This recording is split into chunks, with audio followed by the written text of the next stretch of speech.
first. He's a favorite. We love him. He's new in town. Please give it up for Mr. John Conroy! Give it up for Pete, guys. There's like a Russian doll sort of stool thing going on there to start. Good stuff. All right. The joke for the front row. You love to see it. How are you guys? I lost a bunch of weight recently. Woo! Yeah. One person who's on my side.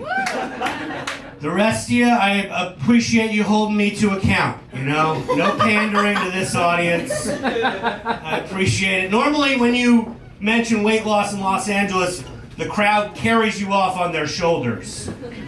So it's nice. I get it. I know I look like a before photo. Yeah. You're not going to find a picture of me and the word after anywhere. There's a guy I see every week, though. He's just trying to be a nice guy about the weight loss. He's like, you look great. You look great. How much have you lost? And I go, I don't know. And he goes, what do you mean you don't know? And I go, the scale used to say error. It says a number again. How deep of a cut of this misery are you looking for? How much have I lost?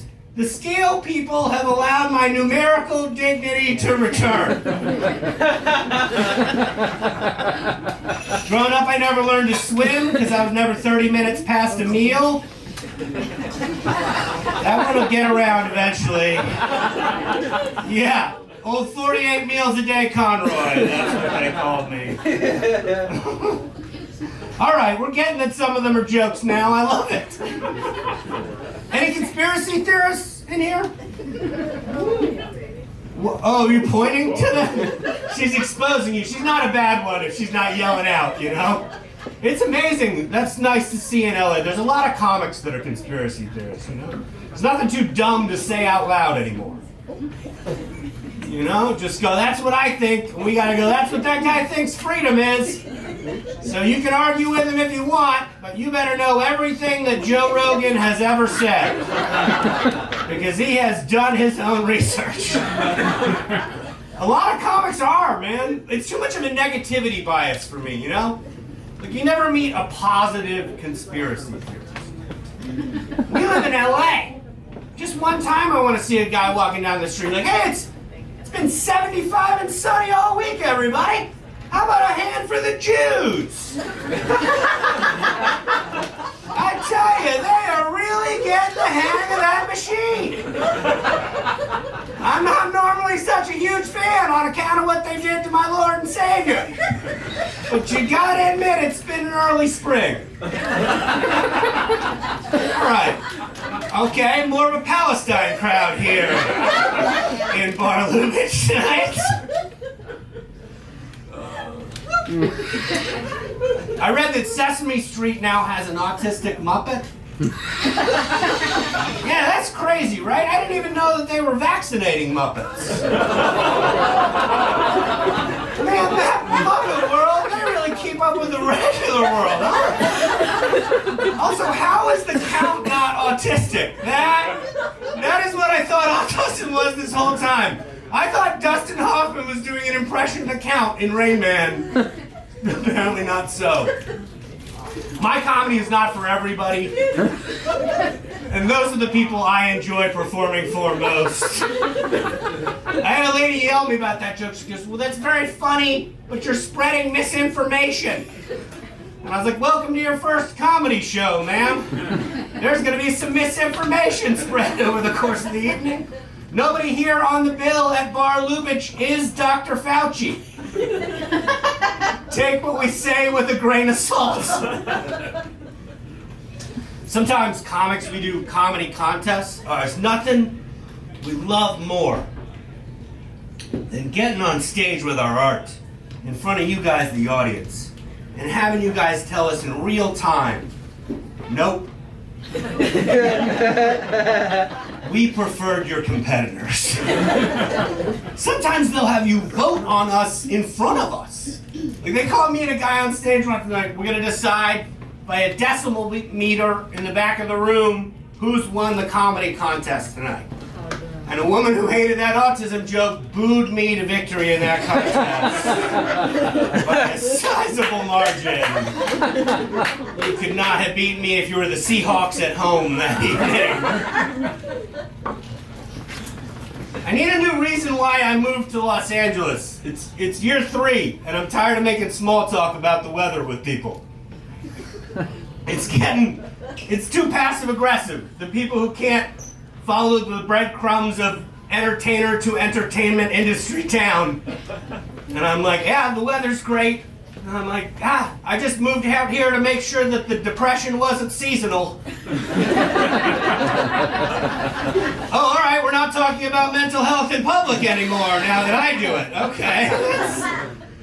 I'm glad that we are. It's partly because, I'll tell you, I feel like I'm being gaslit by the anxiety community. Have you met people who in conversation tell you they have anxiety now? And that's the last word they said. And I'm like, I think you're looking for one more word. I think you're looking for disorder before I give a shit. Are people really just telling each other that we worry in public? I've been operating under the assumption that everyone worries. Is that not true? That's who I think should have to identify themselves in public. Anybody who has no anxiety at all. Identify yourself. Anybody that's walking around like both these candidates look young to me.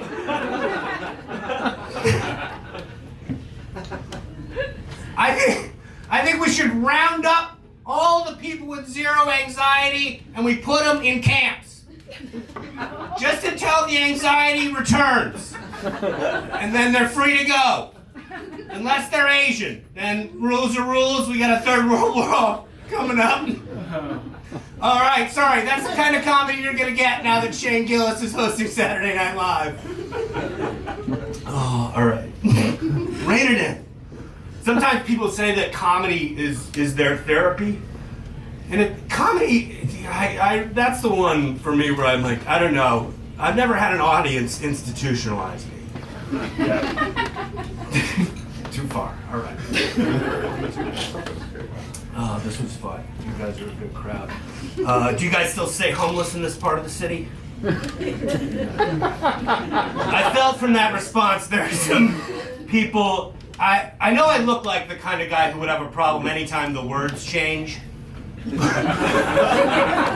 not so. I like that stuff, you know? I heard someone correct themselves on the street the other day. He goes, homeless. Oh, I'm sorry. Excuse me. Unhoused. Anyway, the smell was horrible. So I don't know if we're getting all the way home with the empathy message. I didn't know whether to correct him with unshowered or showerless. A friend of mine told me that he's experiencing showerlessness. I don't know. I don't think we take it far enough with the words. You know? I think anybody who's ever used the word homeless should be canceled. Cancel Jimmy Carter. Cancel Jimmy Carter. Cancel Jimmy. All right, that's a tough check to get going with him in hospice. I can't believe how long I've been doing that joke now. I thought I'd been doing that joke through Jimmy's death at this point, but here we are. All right. Awkward moment to get the light, but here we go. No, thank you. Some good liberals in here defending Jimmy's honor. Any defund the police people in here? Yeah? All right. I don't know. I'm like, fuck the police, you know? But defund the police? 700,000 newly jobless criminals on the street? That's how we're gonna solve the problem? I'm just saying, if we fire the whole police department, we're gonna have some more shoplifting gangs on our hands. All right, you guys have been a blast. We have a great show coming up for you. Your first comic is terrific, very funny. Welcome to the stage, Brad Silnutzer.